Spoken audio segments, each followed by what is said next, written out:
வீட்லேயே எப்படி செர்லாக் பண்ணுறது, செர்லாக் பவுடர் எப்படி பண்ணுறதுன்னு நான் உங்களுக்கு சொல்கிறேன். இதில் வந்து அவல் வந்து இதில் 1 டம்ளர் சுத்தம் பண்ணி நல்ல அவலாக எடுத்து வச்சுருக்கேன். 1 டம்ளர் அவலுக்கு 1/4 டம்ளர் பொரியடலை எடுத்து வச்சுருக்கேன், பொட்டுக்கடலை பார்த்துக்கோங்க. இந்த கப்பட்டியே எடுக்கணும், 4:1 அந்த விகிதத்தில் இது அவலும் பொரியடலையும் எடுத்திருக்கேன்.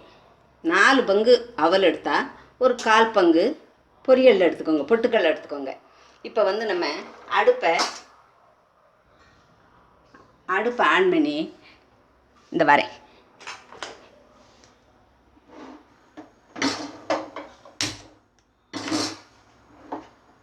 சிம்மில் வச்சுக்கோங்க அடுப்பை வந்து எப்போவுமே சிம்மில் வச்சுக்கிட்டு இப்போ பாருங்கள் இந்த அவலை போடுறேன், வறுத்துக்கோங்க. இது வந்து நல்ல வாசனை வரணும், அதே சமயத்தில் நம்மளுக்கு நிறம் மாறிடக்கூடாது, கருக விட்டுறக்கூடாது. நல்லா மொறுன்னு வர்ற அளவுக்கு நல்லா நிறம் மாறாமல் கொஞ்சம் வறுத்து எடுத்துக்கோங்க.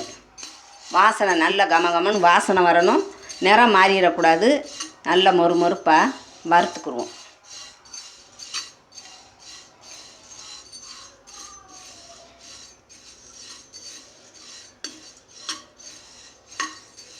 வறுக்கிறது ரொம்ப முக்கியம், கருக விட்டுறாதீங்க.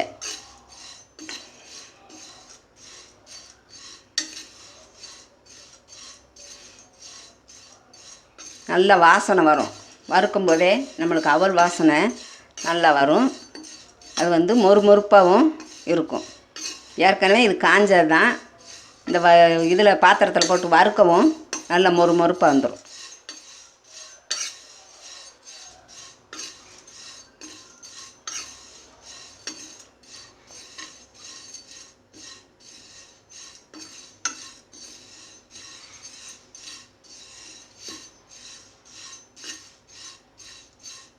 பாருங்க, அவலை வறுத்தது போதும், நல்லா மொறுப்பாயிருச்சு.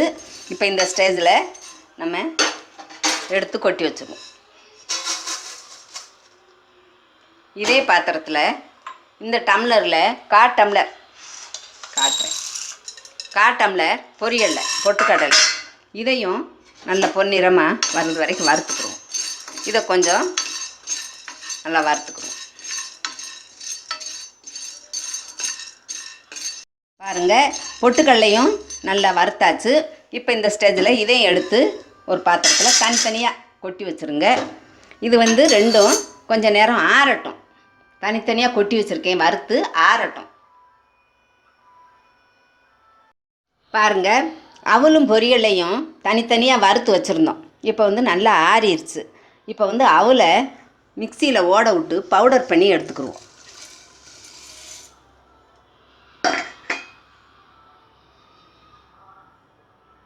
பாருங்கள், அவலை வந்து நல்லா மிக்சியில் ஓட விட்டு பவுடர் பண்ணி எடுத்தாச்சு. பாருங்கள், பவுடர் பண்ணி இதை வந்து ஒரு இதில் கொட்டி வச்சுருவோம். நான் வந்து சுருக்கமாகத்தான் உங்கள்கிட்ட செய்து காட்டுறேன், நீங்கள் உங்களுக்கு தேவைக்கு தகுந்த மாதிரி செய்துக்கோங்க. இப்போ வந்து நம்ம அடுத்து பொரியல்லையை வறுத்து வச்சுருந்தோம்ல, அதையும் இப்போ ஓட விட்டு பவுடராக பண்ணி எடுத்துக்கிடுவோம். பவுடர் பண்ணி பாருங்கள், பொட்டுக்கடலையும் இப்போ மிக்சியில் ஓட விட்டு பவுடர் பண்ணியாச்சு. இப்போ இது ரெண்டையும் ஒன்றா மிக்ஸ் பண்ணிக்கிடுவோம்.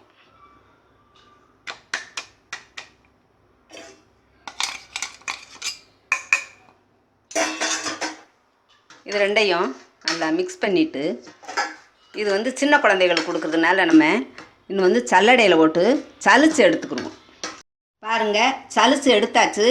இதை வந்து இப்படி சலிச்சு எடுத்ததை ஒரு காற்று போகாத டப்பாவில் போட்டு நம்ம அடைச்சி வச்சுக்கிடுவோம். அதாவது இப்போ வந்து குழந்தைகளுக்கு செர்லாக்கு திடீர்னு காலி ஆகிட்டால் நம்மளுக்கு வாங்க ஆள் இருக்காது, கடைக்கு போகிறதுக்கு ஆள் இருக்காது, என்ன பண்ணுறதுன்னு நினைக்க வேண்டாம். இதே மாதிரி நீங்கள் அவலும் பொரியலையும் வீட்டில் வச்சுக்கோங்க ஸ்டோர் பண்ணி. அப்படி இருக்கும்போது செர்லாக் காலி ஆயிடுச்சுன்னா உடனே இதில் கொஞ்சம் போட்டு ரெடி பண்ணி சின்ன குழந்தைகளுக்கு நம்ம கொடுத்துக்கிடலாம். அதுக்காகத்தான் இப்போ உங்களுக்கு நான் செய்து காட்டுறேன். இதை வந்து ஒரு டப்பாவில் இப்போ போட்டு வச்சுக்கிடுவோம். பாருங்கள், இப்போ நம்மளுக்கு செர்லாக் பவுடர் ரெடி ஆயிடுச்சு. இது வந்து உங்களுக்கு ரொம்ப யூஸ்ஃபுல்லாக இருக்கும்னு நினைக்கிறேன். இதே மாதிரி நீங்களும் செய்து பார்த்துட்டு உங்கள் ஃபீட்பேக்கை எழுதுங்க. நன்றி.